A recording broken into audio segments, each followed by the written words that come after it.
going to be talking about expected things for the future of Yu-Gi-Oh!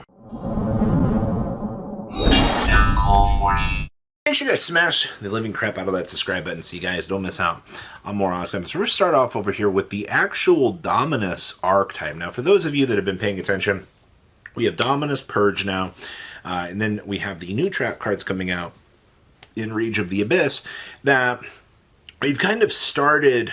Oh man, I feel like it's a war between two factions in the world of Yu-Gi-Oh!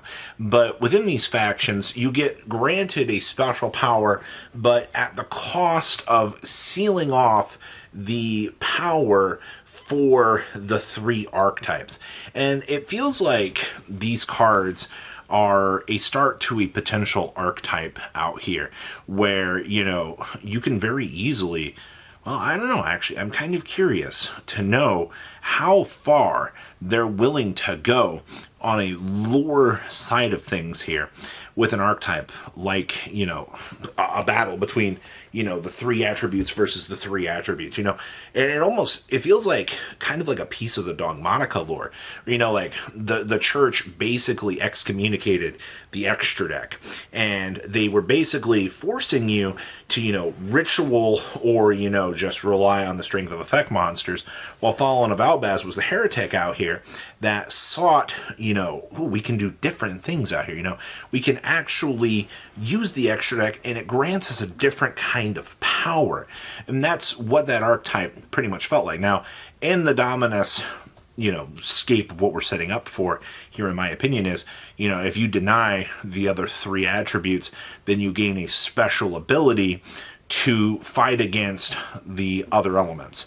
And I think that's a pretty cool thing. So I want to see, you know, what more they're going to give to the Dominus, and, you know, if it's going to be its own archetype in the future. Let's talk about upcoming future harpy support. So I was honestly sitting here and I was thinking, I was like, we have a maze set more than likely coming out in 2025, because that's typically where they like to rehash in a couple of good things along the way and give them to the TCG with usually a TCG exclusive archetype. And I was like, Mai feels like she should be up on the block here for some support. One cool thing that we never had, though, was we don't technically have a tie-in for Mai's multiple archetypes, which, I mean, is Amazons with Harpies. I don't know why. You know, even Blue Angel out here has a tie-in for Marincess and for Trickstars on the same card. Like, it does exist. Why do we not have an Amazoness Harpy Lady? Why do we not have a conjoining force to bring these two decks together? And that's a pretty interesting thing to think about out here. I think if we do get in Maze Harpy support chosen, because I mean, we went Gate Guardian and then we went with a retrain for Flame Swordsman, so we went to Joey. It just feels like Mai is up. Like, I don't think they're going to choose Tristan. What was Tristan's deck even? Like Monkey Control? And then Taya just she's kind of played like Dark Magician Girl cute stuff was her deck. So I feel like Mai would be our next essential choice to look at to kind of get players excited. But is it enough to get people to want to buy a product to acquire, you know, some Harpy retrains? I don't know. I don't think so. Konami's really got to pick their battles with the things that they're choosing to sell with this. So it might be a misseroo on that. But the Harpy thing, I think could be a reality. Now, back to the old Umbra and Luna, you know, where's my mask support at? I have been very, very, very vocal about this. Umbra and Luna, you know, I think that'd be a really cool idea for them to push some exclusives into, would just be to look at the next pack and go, hey, we're going to do some mass support. Because, I mean, Desgradius is 3,000 years power crept at this point.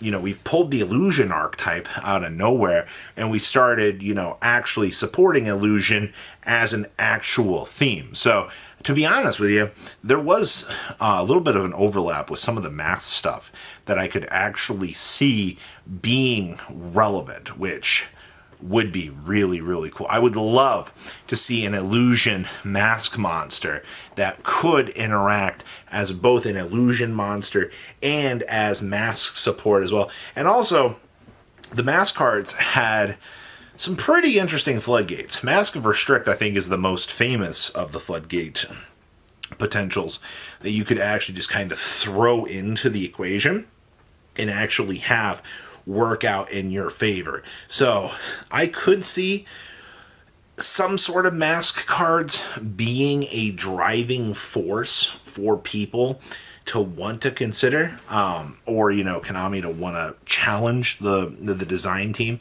and see what they could do, because they're so far out. But it is an original theme from the first half of the game, and the TCG is the one that typically likes to nostalgia pander for us, for our side of the exclusives.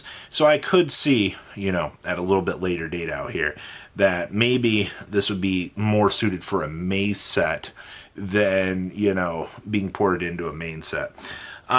More Toon support. So my crackpot theory that we've had working for the last 6, 7 months is those Toon Egyptian gods finally coming down the line here. Now, I'll be honest with you. Actually, we just need Toon support in general. Konami understands that they can make any sort of Toon card that they want, and the printer will go burr. There is no ifs, ands, or buts about that, all right? People will fiend for any Toon support, all right? And problem with Toons is they only like to remake or make new Toon support for modern Season 1 cards. So you're not going to run out here and realistically, I mean, there's a little bit in GX, but, you know, you don't really see them dipping into the other archetypes. You know, you don't see a Toon Odd Eyes Dragon out here. As much as there is infinite potential in the Toon printer for them to do, I feel like on the current policy that Yu-Gi-Oh! Feels like it's adapted, you know, they're only going to give 4 or 5 cards to older archetypes, and then they want to save some of that stuff to kind of, ooh, you know, we're diversifying, you know, we're doing it, you know, you've got more options here, which is fine. Konami wants the chance, I guess, to power up other archetypes and make sure that, you know, we have support here,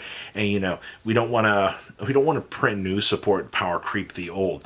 It feels like they're trying to be very inclusive of that old support and trying not to, you know, force you to get a new set while invalidating the old. And I mean, with Toon cards though, you kind of have to do that. You have to make an entire broken set of things just so you can have access to those and do your thing. And the last thing is the unexplored potential for Valen's armor cards. It is 2024. We don't have a single armor card in existence right now that we can actually reliably use, which is so disappointing to think about out here. Now, I understand maybe the filler season of the Orichalco stuff. I mean, Orichalco stuff is also technically in dire need of some support. Well, I mean, like, we have the Seal of Orichalcos, but that's just, it's it. Like, they have not explored anything else from that. I'm assuming a time will come where we will see some sort of power-ups for the Orichalcos, and maybe, you know, a nod to Valen's armor cards at some point. But the thing that, you've got to print like 20, 30 cards to even get the armor stuff rolling. And I feel like that's too much of a current commitment based on, you know, Konami's, some of the deck build packs are only getting 10 cards out here for things. So they can't really dedicate a huge swing to that to give all of these little extra things that you might need to even get an archetype started. So that's something pretty interesting to think about, is like, as much as we want the armor cards, there's just so much that we would have to print to kind of open up that door to allow this stuff in, to see any sort of play that, as of right now, it's not even really worth it. At least in Konami's eyes, in my opinion. So that's what we're looking at so far. But the Dominus archetype, I think it's got some real potential to be very real. So what do you guys think? Please, if you comment down below, tell me what you guys think, and I'll see your beautiful faces back here in a day, guys. Patrons, thank you.